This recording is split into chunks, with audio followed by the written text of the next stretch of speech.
2017年10月，天文学家在太阳系内发现了一个不速之客，一个直径约100米的雪茄状岩石小行星以每秒26公里左右的速度从天琴座方向冲进太阳系，近乎与黄道面垂直。这种高速和高倾角表明，它不可能是太阳系内部的天体，而是来自于遥远的恒星系统。这是人类首次在太阳系内发现来自太阳系外的天体。由于这个天体是在夏威夷发现的，国际天文联合会的科学家用夏威夷当地的土语将它命名为 Oumuamua， 意思是第一位来自远方的使者，翻译成中文就是奥默默。奥默默是由夏威夷大学天文系的博士后罗伯特·维瑞于2017年10月19日通过位于夏威夷毛伊岛上哈雷阿卡拉天文台的泛星计划望远镜发现的。泛星计划是一个专门用于监测近地天体的项目，它可以通过比较同一天区不同时间的图像，从而发现潜在的近地天体。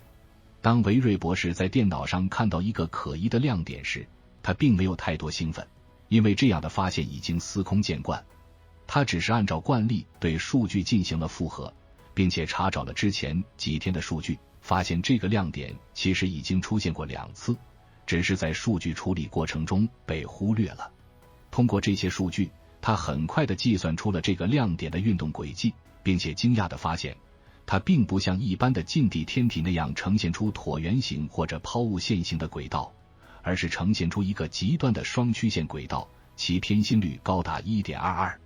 这意味着这个亮点不受太阳引力束缚，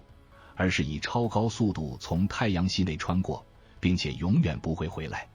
维瑞博士意识到这可能是一个非常重要而罕见的发现，于是迅速地将这个信息提交给了国际小行星中心。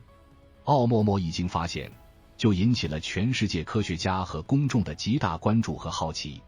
它到底是什么？它从哪里来？它是否与外星文明有关？为了解开这些谜团，科学家们利用各种望远镜和仪器对奥默默进行了密集的观测和分析。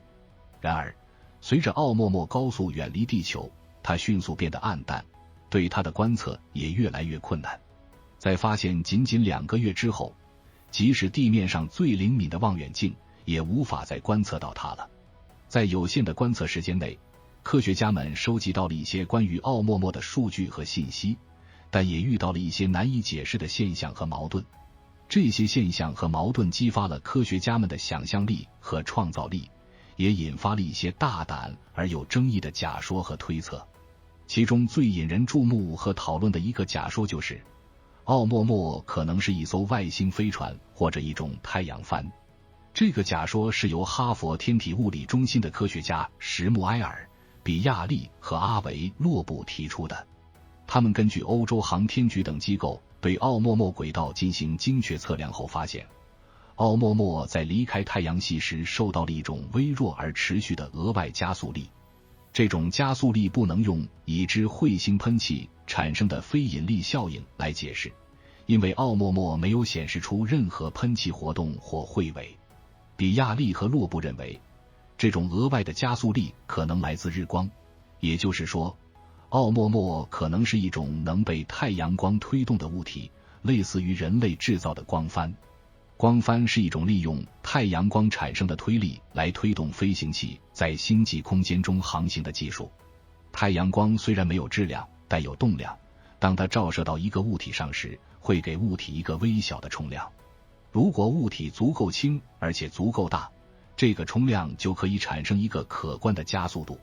人类已经成功地发射了几个光帆飞行器，如日本宇宙航空研究开发机构的伊卡洛斯探测器和美国行星协会的光帆2号飞行器。光帆被认为是一种有前途的星际旅行技术，因为它不需要携带燃料，只要有足够的太阳光就可以持续加速。比亚利和洛布通过计算，一面厚度略少于1毫米的光帆的轨迹可以很好地吻合哈勃望远镜的观测结果。对奥默默光度变化的观测也表明，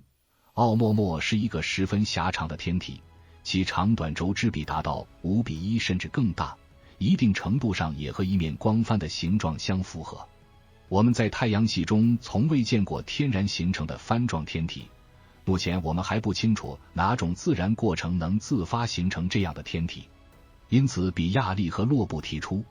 也许奥莫莫并非天然形成的，而是人造的。如果奥莫莫真的是一艘外星飞船或者一种太阳帆，那么它来自哪里？它是怎样进入太阳系的？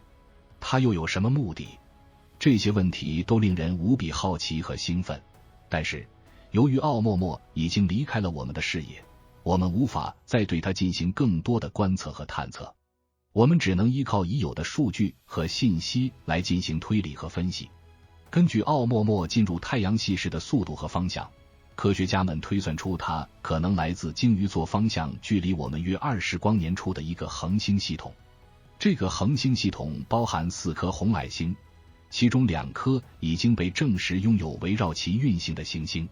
如果奥莫莫真是从这个恒星系统发射出来的，那么它可能需要数百万年甚至数十亿年才能到达我们这里。在这漫长的旅程中，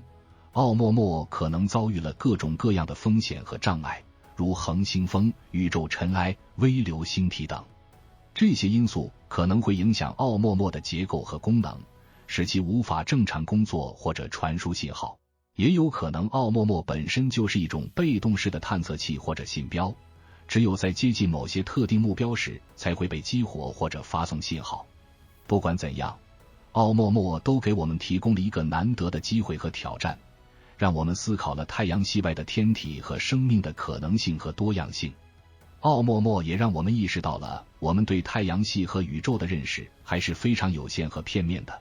我们需要更多的观测和探索来扩大我们的视野和知识。也许在不久的将来，我们会再次遇到奥莫莫或者类似的天体。那么问题来了，奥莫莫是人造物还是天然的天体呢？欢迎大家踊跃讨论。好了，本期内容就到这里了，感谢大家观看，我是探索宇宙，我们下期再见。